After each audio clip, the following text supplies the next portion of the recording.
Welcome back to the series of what is at over 1200 grams, most likely the heaviest alarm clock I've got now, which is of course the Timlec Lectolarm. This old thing, and is very, very heavy. So yeah, you must have seen, well, you might have seen my previous video where I touched on it like that.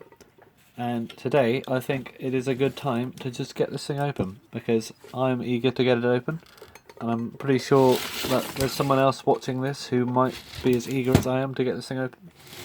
So, is there a way I can angle this camera more down? Could do it like that, I could do it close up I suppose. Ooh, what happened there? Oh, that's the tripod. It was on something. So, what have we got written on the back first? We have, let's use this to point with, Timlec Lectolarm. We've got a starting thing here at the bottom, turn and release, which is, would go up further but it's stuck. It doesn't want to go further than that. I'll investigate why. Made in England at the bottom.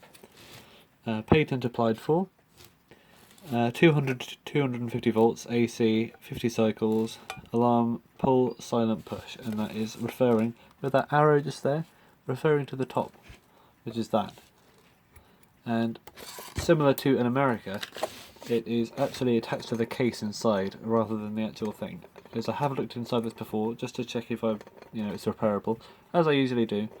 And in fact, you can pull it out all the way if you wanted to. I don't know why I can't do it this time, but usually you can. So yeah, let's investigate what's going on inside. And interestingly, we have the alarm indicator on the back, not on the front. Nothing on the front. As you can see, it's just the hands.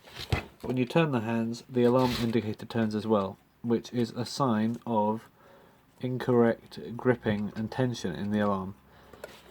And on the front, we can see down here, there is a little indicator, and that is not for the alarm or the seconds. It is in fact a telltale to tell you if it's running or not from the front. Instead of having a seconds hand, you've got this thing which spins around. If I can start it with my hand, I don't think it won't really move. I don't know, you can't really see it going on in there, but we'll find that out in a second. So I don't have much time to record today, so I'm just going to go straight for it and undo it like that. Now this is too wide to fit through the back of the case, so I'm going to take this off, but this one I don't think I'll be able to get this off until later, so we'll leave that on there. And now we have 4 screws which go into this die-cast metal case, which I assume makes up most of the weight of this very heavy thing.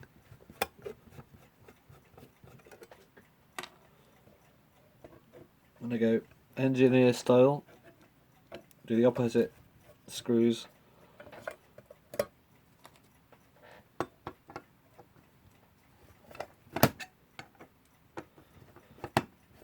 And yeah, if I can help it, I'm going to try not to scratch up this any more than it already is. So I'll use this small one. So let's get this back off.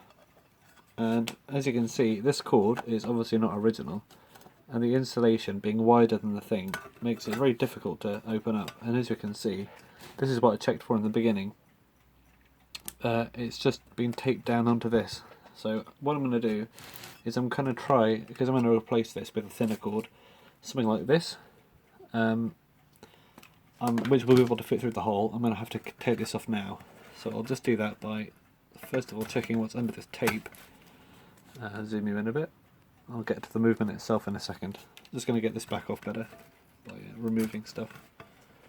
And it appears to have been taped on not too long ago. Might keep this tape because it's still a bit sticky, because I don't have any insulating tape anymore. And you can see what looks like an old braided fabric cable, which hopefully has not just been taped onto the ends of the new one. I'm assuming there might be a bit of solder in there, but you can see the neutral cable, neutral wire, has been cut through slightly, which is not good. And if that were to come in contact with the back of the case, which it looking at this, if I do this, I can make it in contact like that. It's a very dangerous thing we've got on our hands, so I don't want to plug it in in its current state. Let's get some scissors.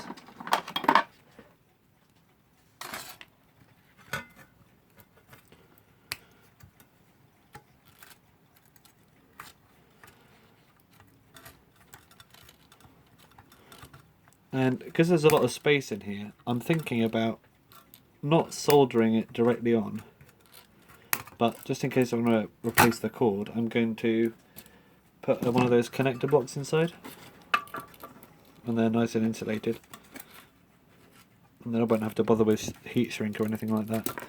And it looks like it has been soldered, I think, rather than just taped on.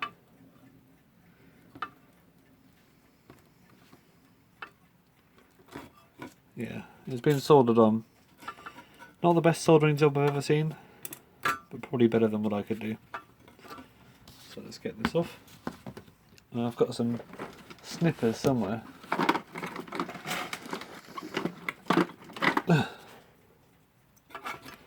Yeah.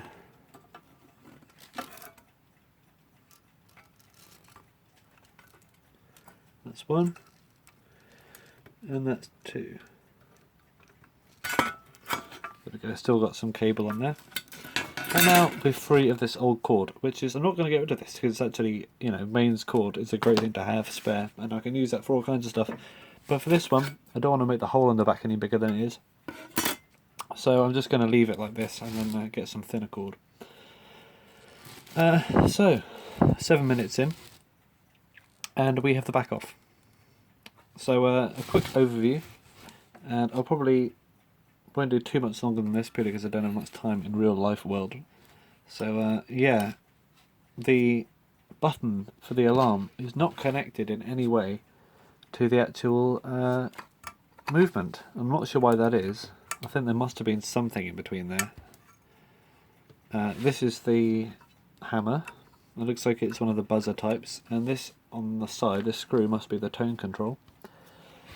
Got the rotor in the middle, which is very sticky, and this is the starting lever, which didn't want to go all the way for when it was in the case, and it doesn't want to do it now either. So I think I need to put a washer under there or something, because it's very frictiony. So yeah, it looks like we can get the rotor out just by taking this off, but I don't want to do that yet. I want to get the actual movement out of the case. There appears to be a bit of solder floating around inside, which could be very hazardous, so I'll get that out of the way. And it looks like the front is held in from die-cast metal directly screwed onto the die-cast metal, adding to the weight, the immense weight of this thing.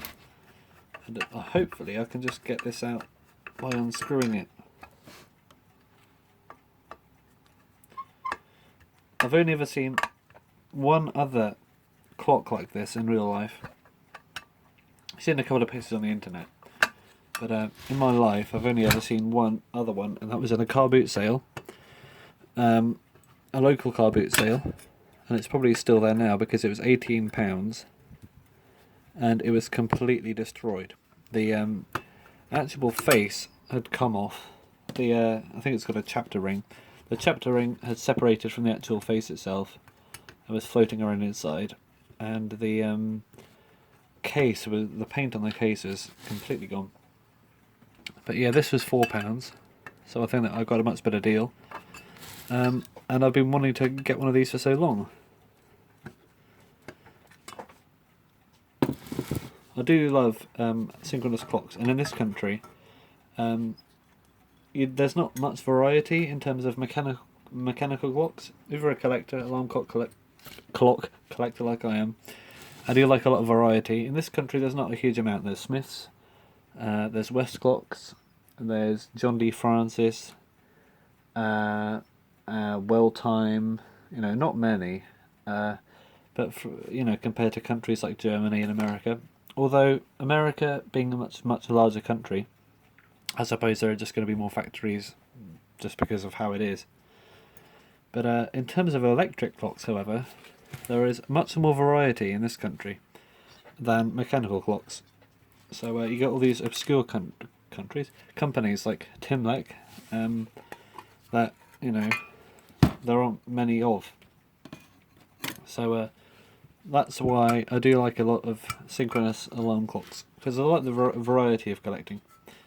And our resident fly has come out. There he's gone. And this case alone is very heavy. I think I've got some scales around somewhere. Let me just weigh it. Right, the camera has decided to droop. Okay, the case of this thing alone, this die-cast case, weighs 800 grams, or the Imperial, if you prefer, in the middle. 800 grams, which is almost the weight of a Big Ben style one. And then you've got the added weight of the movement, which is this peculiar thing, which is an extra 500 on top of that. So you end up with a fairly heavy instrument. And maybe the robustness of it was one of the selling points. People picked it up in the thing and said, hey, this is pretty heavy, it must be pretty good. But yeah, you can tell everything was, you know, much more expensively made back then. And as a result, more robust. So yeah, here we have movement of it, with these screws and things, which I'll probably forget. And this is the alarm stopper. And somehow this went in there and stopped the alarm, but I am not sure how exactly it did. Maybe it just pushed down on the hammer or something? Stop the hammer like that? I don't know. The problem is, I don't think I'm going to find another one of these anytime soon, and therefore comparing it to a good example will be quite difficult. Because 2 out of 3 of the models that were made were not alarms, so this is the only alarm model. If you get a Timlec alarm, the chances are it looks like this. This is the only colour I've seen as well. So I think the paint, although I didn't really originally think it was the original colour, I now think it is the original colour, purely because it's the only one I've seen, even though it's sort of kind of droopy. So I think I'll finish today's video after maybe getting the rotor out, because that is something I like to do. And yeah, this chapter ring is glued on to the paint, and if that paint goes, then I think we're done for. So I'm going to take extra care removing those hands. Won't do that now though, that'll be next episode. But I will remove this rotor, because look at this. It's a very industrial looking thing. It's all made out of cast material, precision castings, which seem to be a thing over here. And if I take this out, this is excellent. I'll show you why in a second. Oh, that's brilliant. That feels so good to take off. These little lumps there, make sure it's exactly in the right position, which is marks of a true precision engineering item. And I wonder if we can take this out now. I don't see what's stopping it. What's stopping the rotor? Okay, I suppose I'll have to take everything else out. Well, that'll be next episode. I'll take the dial and the hands and everything off. So yeah, I'll leave you with this. And in fact, I'll put this back on, because look at the grease in there. I don't want to lose stuff. And this thing is easy to take off again. So yeah, I'll just quickly show you how that indicator on the front works. So this is down all the way, so it's satisfying to put back together. So this would be spinning like this with the mains current. I don't know which direction it would spin. Look at the hands. And when the hands aren't really moving, I'm spinning this like mad. Maybe it's a particularly fast spinning rotor, I don't know. But yeah, as you can see, the telltale in there is actually attached directly onto the rotor, which is something I've never seen before, and that's just going to be spinning around like mad. It's completely brass though. I wonder if there would have been some sort of finger on there to tell you where a thing is, because if it's all the same colour, you're not going to really be able to tell that it's spinning. You know what? I might improvise something for that. I might make a little sticker up, which I like to do quite a lot. Put a sticker on there, maybe some red line on it, I don't know. But yeah, looking in there, machined brass rotor.